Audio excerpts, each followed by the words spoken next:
রাসূল সাল্লাল্লাহু আলাইহি ওয়াসাল্লামের জামানায় শুধু হালাল এবং তৈয়ব খাবারই ছিল, ঠিক কিনা?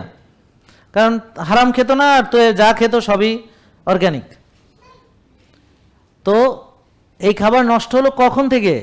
যখন মানুষ খাবার নষ্ট করার বুদ্ধি বা জ্ঞান অর্জন করলো, প্রসেস করা, ফুড অ্যাডাল্টারিং করা, জিএমও করা, কেমিক্যাল ফার্টিলাইজার পেস্টিসাইড ব্যবহার উৎপাদনে, তারপর মেশিন দিয়ে ফাইবার ফালানো, ইত্যাদি ইত্যাদি ইত্যাদি। এগুলো করার উদ্দেশ্য হলো মানুষ যেন বেশি খায়। তো বেশি না খেলে রুগী হবে না, তা আপনাকে পণ্য বানাইতে হলে বেশি খাওয়াইতে হবে। তো এখন প্রসেসড আল্ট্রা প্রসেসড ফুডে ওখানে কোনো পুষ্টি থাকে না, empty calories, naked carbs, naked calories, do understand? তো খাইলে পেট ভরে না, কারণ আমার খাবারের সঙ্গে আরও পুষ্টি উপাদান দরকার, ফাইবার দরকার, পুষ্টি উপাদান দরকার।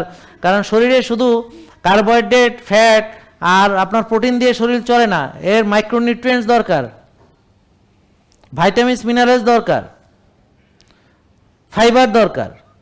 তা এখন প্রসেসড ফুড এগুলো থাকে না বিদায়, বা খুব মিনিমাল থাকে বলে আপনি এই খাবার খেলে পেট ভরবেন, আরও খেতে হবে, আরও খেতে হবে, পেট ভরবেন, আরও খেতে হবে, আরও খেতে হবে, পেট ভরবেন, আরও খেতে হবে, আরও খেতে হবে, এই তো সীমা লঙ্ঘন হয়ে গেল।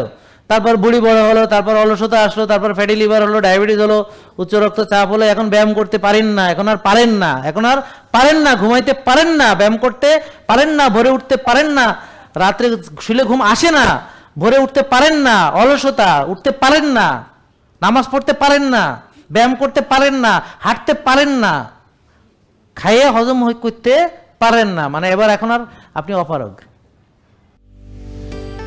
জেকে লাইফস্টাইল, ওষুধ মুক্ত সুস্থ জীবন।